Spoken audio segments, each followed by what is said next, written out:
नमस्कार दोस्तों, आज हम सुनेंगे जितिया व्रत की कथा। इस कथा को सुनने से आपके पुत्रों की आयु लंबी होगी और जीमुत बाबा की कृपा उन पर हमेशा बनी रहेगी।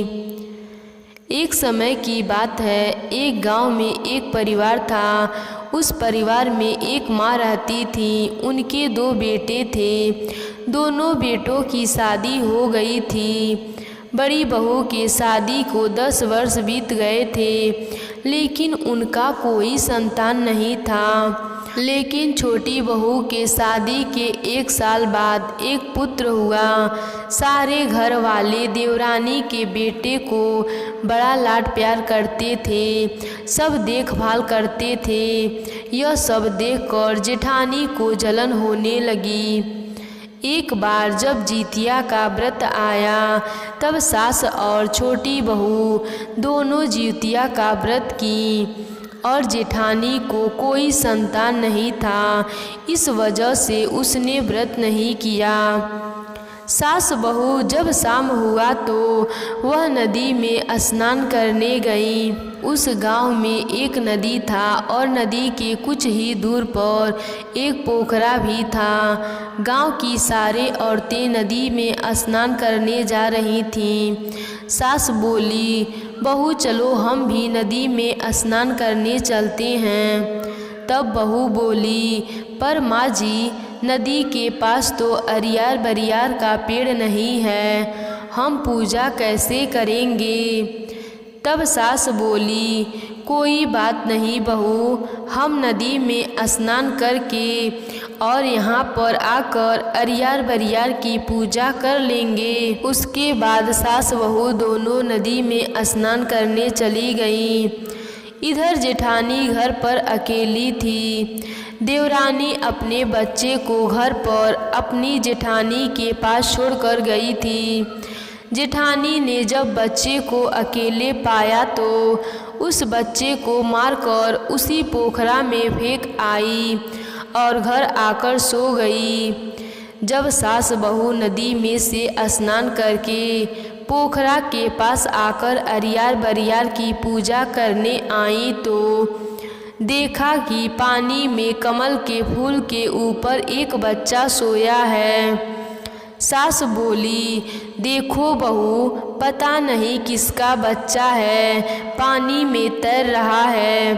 बहू बोली, माँ जी आप यहीं रहिए, मैं बच्चे को लेकर आती हूँ। बहू जब बच्चे को पानी में से निकालने गई तो देखती है कि यह तो मेरा ही बेटा है। वह चिल्लाकर बोली, माँ जी यह तो मेरा ही बेटा है, पर यहाँ कैसे आ गया, मैं तो दीदी को देकर आई थी।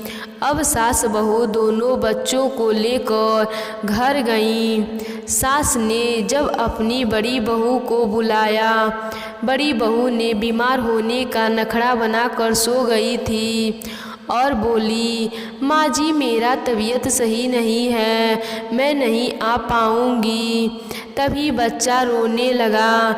बच्चे की आवाज़ सुनकर तुरंत बाहर आई और बच्चे को देखकर वह घबरा गई और घबराहट में बोली, अरे यह जिंदा कैसे हो गया, मैंने तो इसे मार डाला था और पोखरे में फेंक दिया था। यह बात सुनकर सास और पति को गुस्सा आया और वह दोनों उसे घर से निकालने लगे। सास बोली, अरे पापीन, एक ही तो हमारे कुल का चिराग है, तुमने तो आज तक एक बच्चा पैदा ही नहीं किया है, तब भी हमने तुम्हें कुछ नहीं कहा, और आज जब एक बेटा हुआ हमारे वंश को आगे बढ़ाने के लिए तो तुमने उसे भी मारने की कोशिश की। वो तो भला है कि आज जितिया का व्रत है और छोटी बहू ने जितिया का व्रत किया है। छोटी बहू के जितिया के व्रत करने से जीमुत बाबा प्रसन्न होंगे, इसीलिए तो इसके बच्चे को बचा दिए हैं। नहीं तो तुम तो इसे मार ही दी थी। इतना कहकर सास अपनी बहू को घर से निकालने लगी। उसके बाद छोटी बहू बोली, माँ जी दीदी को क्षमा कर दीजिए, आज के बाद से यह ऐसा नहीं करेंगी। छोटी बहू की बात सुनकर जेठानी बोली, माँ जी मुझे क्षमा कर दीजिए, मैंने ईर्ष्या और जलन में आकर अपने घर के चिराग को मारने की कोशिश की, मुझे क्षमा कर दीजिए, अब ऐसी पाप दोबारा नहीं करूँगी। बड़ी बहू की बात सुनकर और उसका रोना देखकर सारे घर वाले उसे क्षमा कर दिए।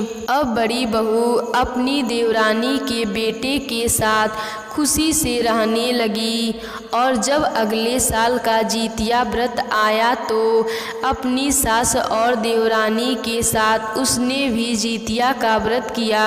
उसके जितिया व्रत करने से जीमुत बाबा प्रसन्न हो गए और उसे आशीर्वाद दिए। 9 महीने बाद जेठानी ने एक पुत्र को जन्म दिया।